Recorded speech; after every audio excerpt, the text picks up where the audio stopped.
Hello and welcome to Church at Home with Rachel for Tuesday, the 28th of February. I can't believe it's the end of February.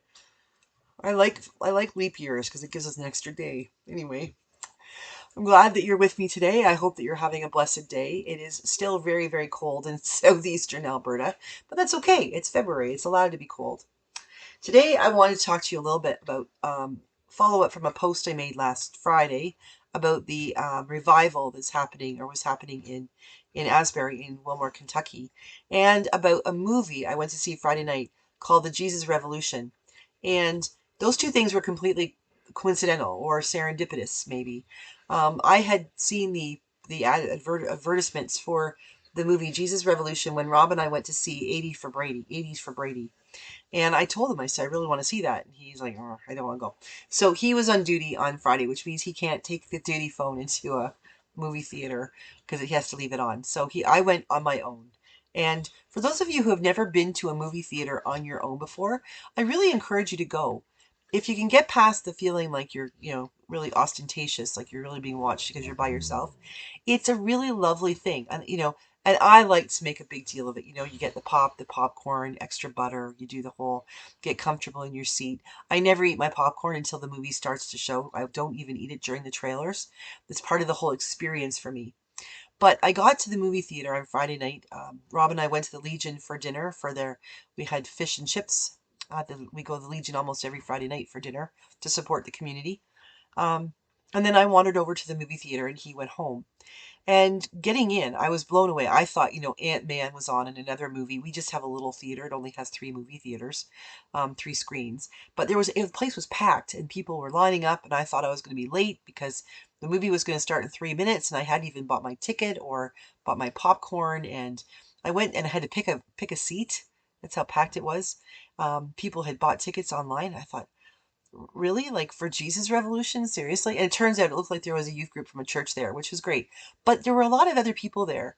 Um, and I hate to be judgy, but I really was. I was really like, okay, wow, I wouldn't have guessed that this particular group of people would go to a movie called Jesus Revolution. And as much as I liked, Kelsey Grammar in Cheers and on Frasier, I don't find him to be such a dynamic actor that that's the reason I would go to see a movie. Although he was excellent in the movie. Something that really was, as a priest, as a pastor, really struck me was a moment when he realized that Lonnie, this played by Jonathan Rumi, um, was bringing people with him, these hippies who were barefoot and dirty, and you know, um, they assumed that they all smoked marijuana and did drugs. It turns out that this group of hippies didn't. They were Jesus followers. They were part of what was becoming the Jesus movement. And this is just after Time magazine had published their big front page or their front cover story, "Is God Dead?" And then before the next one, it tells a bit of the story of a journalist who worked for Time who published a thing about the Jesus Revolution that was happening in the early 1970s. I gotta say, it took me a while to get over the fact that I really hate the clothes and the hair and the language of the early 70s. I was born in 1971 and it's embarrassing. I I grew up with all those things and it's like, oh, really? And I had to watch a whole movie about them, but it was okay. I got over it. But at one point, the pastor is doing that struggle. He's talking to his wife and his daughter. His wife is profound in this movie. She is amazing. She doesn't say much, but when she does, it's like drop the mic. She's so good. Her lines are just incredible.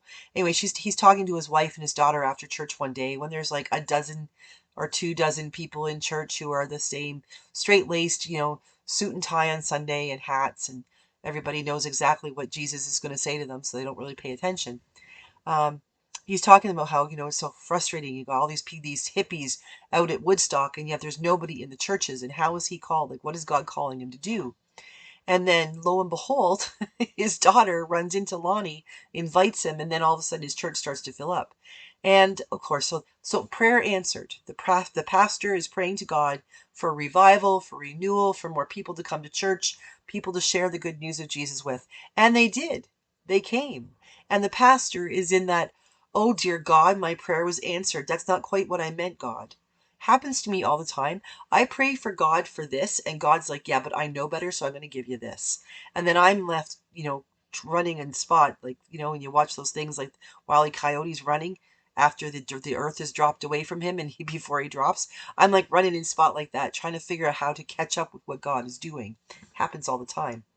So the pastor has to deal with the fact that, is this really about the people who put the money on the plate, on the offertory plate, and who don't really want to be challenged? They just want to know, as I've been preaching about on Sundays, that they have salvation, that this is all, everything about church is all about what happens after we die. Are we going to go to heaven? Or is he really called to preach in the here and now? Is he really called to talk about Jesus being present in our lives, in the world right now? And the stalwarts of that church were really upset about this, because they didn't want the here and now. They wanted that theology of salvation and the way things are. They're comfortable. We don't want things to change. So in comes Lonnie and his crowd, and one of the complaints that the elders bring to the pastor is they have new carpets, and these people are barefoot and their feet are filthy, and they're damaging the carpets. So the next Sunday afternoon comes around, the next time they have church, and the elders walk up, and there is a long line of people waiting to get into the church. And when they get to the front of the line, there is the pastor sitting on a stool, washing the feet of these hippies. I'm sorry I'm emotional. I'm not sorry I'm emotional about this, because this is a very powerful thing for me. Washing of feet. The pastor took a look at the problem and said, okay, your problem is that their dirty feet are dirty in the carpet.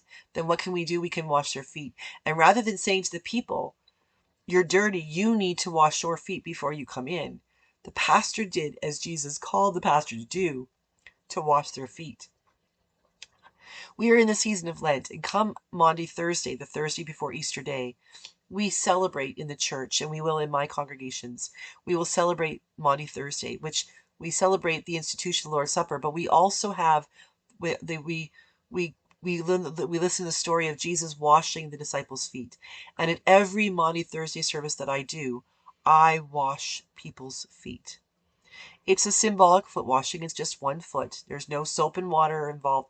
It's water, warm water, poured over a person's foot as I basically wash and rub their foot and then dry their foot, and as I trace the sign of the cross on the top of their foot, and I pray for them, and then I lower their foot outside the bowl and they put their sock back on and they go back to their pew.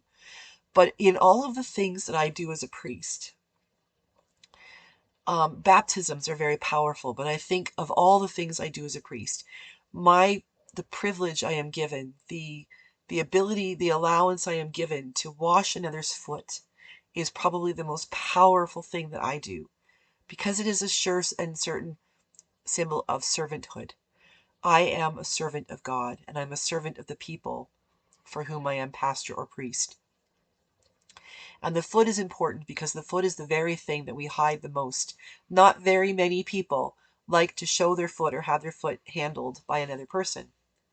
And so on Maundy Thursday, when I wash people's feet, it is a reminder to all of us that we must come forward as we are to God, and that we are received exactly as we are by God, and we are washed clean by God. And I am simply the vessel, the conduit through which that symbol is shared. And it's very powerful. So watching that movie and seeing that happen, it really struck me right in my heart.